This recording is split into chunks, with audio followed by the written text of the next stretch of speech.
Hi అండి. ఈరోజు వచ్చేసి స్పెషల్ చికెన్ పకోడీ ఇంట్లో నేనే చేశానండి. చాలా బాగుంది. ప్రాసెస్లోకి వెళ్తే నేను కేజీ చికెన్ తీసుకున్నాను. కేజీ చికెన్కి 1 టేబుల్ స్పూన్ పసుపు, మన కారానికి తగ్గట్టు నేనైతే 2 స్పూన్లు కారం వేసుకున్నానండి. ఇంట్లోనే ఓన్గా చేసుకున్న గరం మసాలా, సాల్టు, అల్లం వెల్లుల్లి పేస్ట్ క్లిప్ పోయిందండి. అల్లం వెల్లుల్లి పేస్ట్ కూడా వేసాను. ఒక ఎగ్, పెరుగు 2 వేసాక నేను మార్నింగ్ కలిపేసుకొని ఈవినింగ్ వేసుకుంటే మంచిదండి. బాగా ఎక్కువ మ్యాగ్నేట్ అయితే ఎంత మంచిగా మ్యాగ్నేట్ అంత ముక్క జ్యూసీగా ఉండిద్ది. ఎగ్ పెరుగు కలిపి పెట్టేసి పక్కన పెట్టేశానండి ఈవినింగ్ వరకు.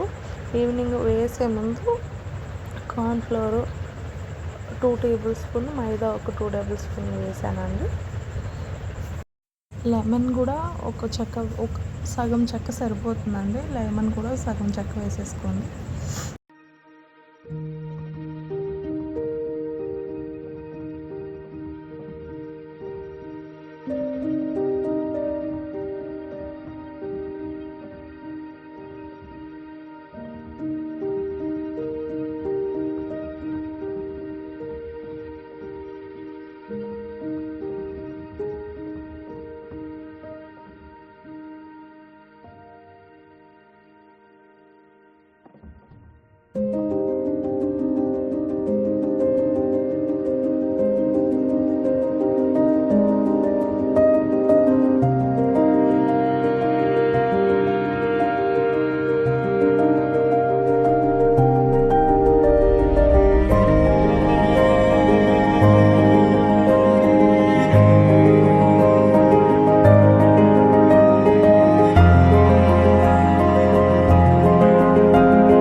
పొయ్యి మీద బాండి పెట్టుకొని ఆయిల్ పోసుకొని, ఆయిల్ బాగా హీట్ అయ్యాక మ్యాగ్నేట్ చేసిన చికెన్ వేసేసుకోవడమేనండి.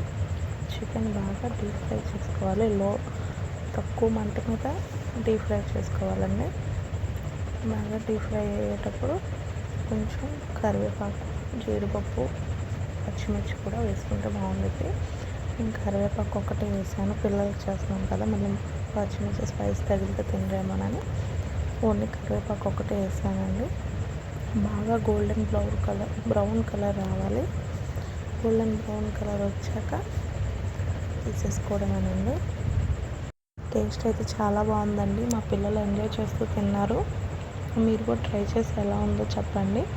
మీకు చికెన్ పకోడీ అంటే ఇష్టమేనా నాకు కామెంట్ చేసి చెప్పండి. చికెన్ పకోడీ రెసిపీ నచ్చినట్లయితే ప్లీజ్ లైక్, షేర్, సబ్స్క్రైబ్.